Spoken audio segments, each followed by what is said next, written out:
Il y eut un temps où les relations entre catholiques et protestants étaient médiocres. Or voici qu'à Dieulefit, où existe de longue date une tradition de faire une crèche dans l'église Saint-Pierre du lieu, celle-ci s'est élargie au temple et que, même dans l'église catholique, est évoqué un événement de l'histoire protestante, la fuite des Huguenots après la révocation de l'édit de Nantes en 1685.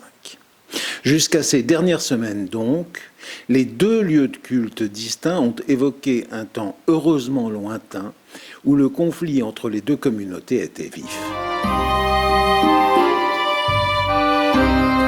Moi, j'avais suggéré que le chemin de crèche puisse partir du temple. Ça faisait quelques années. Cette année, on m'a dit oui, ça y est, on va le faire. Et j'ai eu la surprise d'apprendre que c'était l'exil des Huguenots.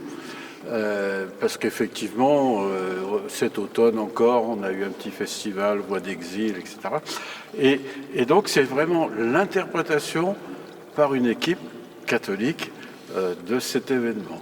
Ça figure le vieux village du Poët-Laval, donc son château et surtout son donjon, que nous avons toujours debout aujourd'hui. Et puis on a reconstitué la chapelle du château, là où se déroulaient les cultes jusqu'à la révocation de l'édit de Nantes. Nous avons ensuite là le lavoir qui se trouve au pied du village.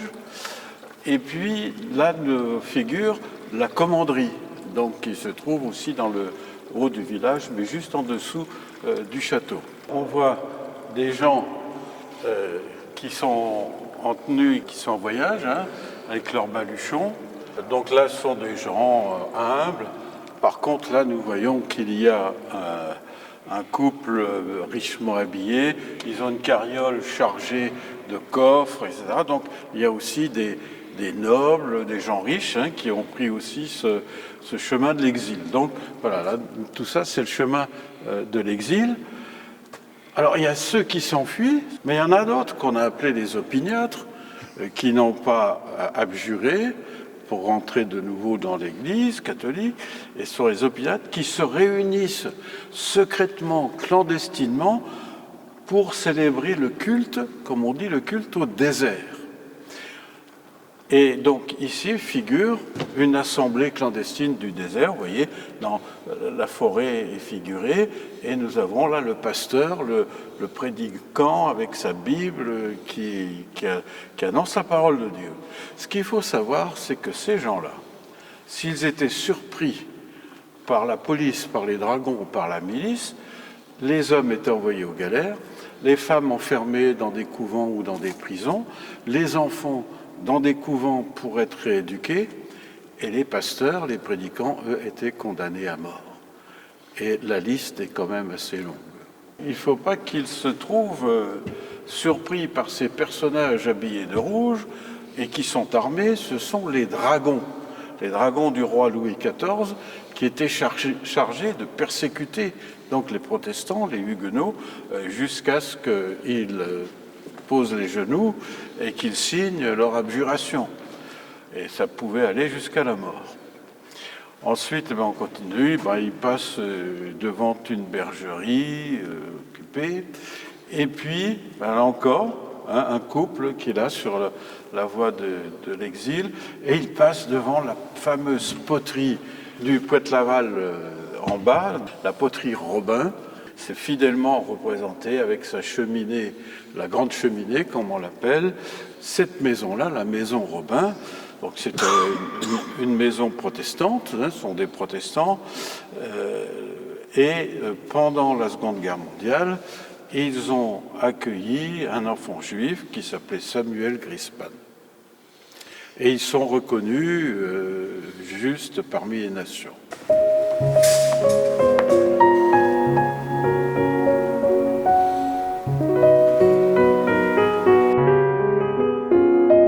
En contrebas de cette église de Comps, on trouve la crèche avec l'enfant Jésus, Marie-Joseph, les bergers, les mages. Au XVIIe siècle, pendant un certain temps, cette église était partagée par les deux communautés. Hein, il n'y avait pas d'animosité et on pratiquait ce qu'on appelle le simultanéum. Hein, donc on célébrait la messe après le culte, etc. La vie des habitants hein, qui continue. Alors, est-ce que ce sont des catholiques ou bien des protestants qui ont abjuré? Certains avaient abjuré pour de bon, ils étaient débarrassés de tout problème. Mais beaucoup étaient catholiques pour être inscrits sur les registres, se faisaient baptiser, marier, etc. Mais par contre, ils continuaient à pratiquer le culte réformé secrètement. Alors, soit déjà dans leur maison, où ils planquaient leur Bible dans des cachettes, et puis la nuit, ils célébraient, ils faisaient le culte de famille, soit ils se rendaient, comme on l'a vu tout à l'heure, ils se rendaient ici, à un culte au désert. Au désert, on allait pour le culte, mais on allait aussi faire baptiser ses enfants et se marier, mais ces mariages-là n'étaient absolument pas reconnus. Donc, aux yeux de la loi, de la société française catholique, ces gens-là étaient des concubins et leurs enfants des bâtards. Et de ce fait, ils ne pouvaient pas transmettre leur patrimoine.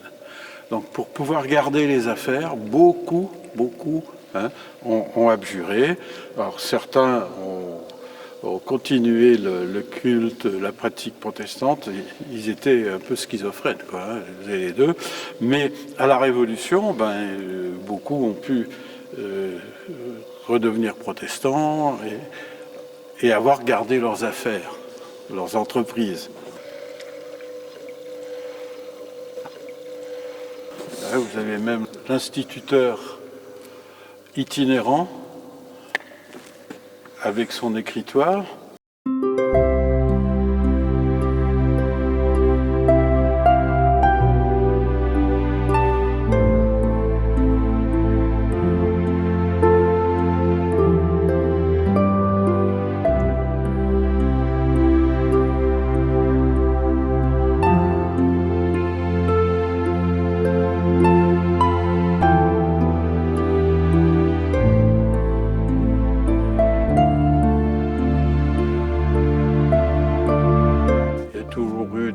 Des accordailles, des mariages mixtes, etc. etc.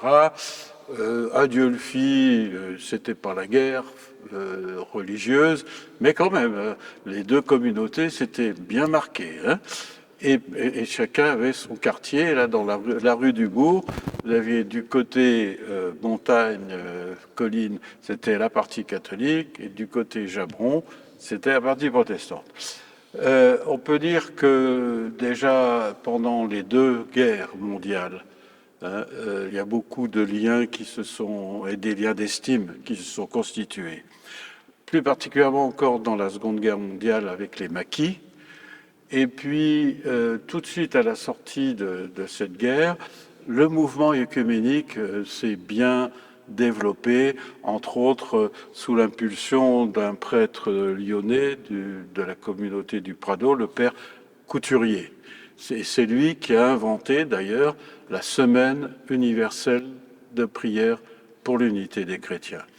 Et ça a bien pris ici à Dieulefit, on a eu beaucoup de réunions, etc., dans les années 60. Voilà. Et maintenant, on célèbre cette semaine de l'unité. Il y a des réunions dans les familles, dans des maisons, dans des communautés religieuses. Et puis, nous avons le dimanche de la semaine de l'unité, un service commun.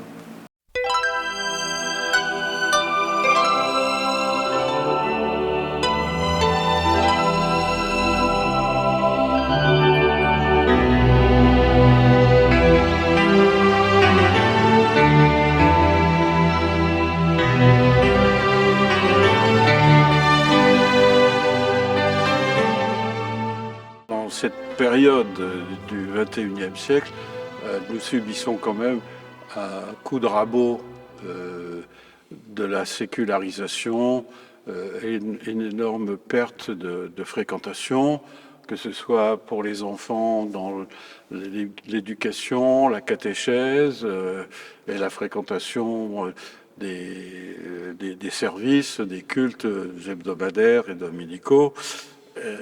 Là, quand même, la majorité de ceux qui y assistent ne sont plus des jeunes.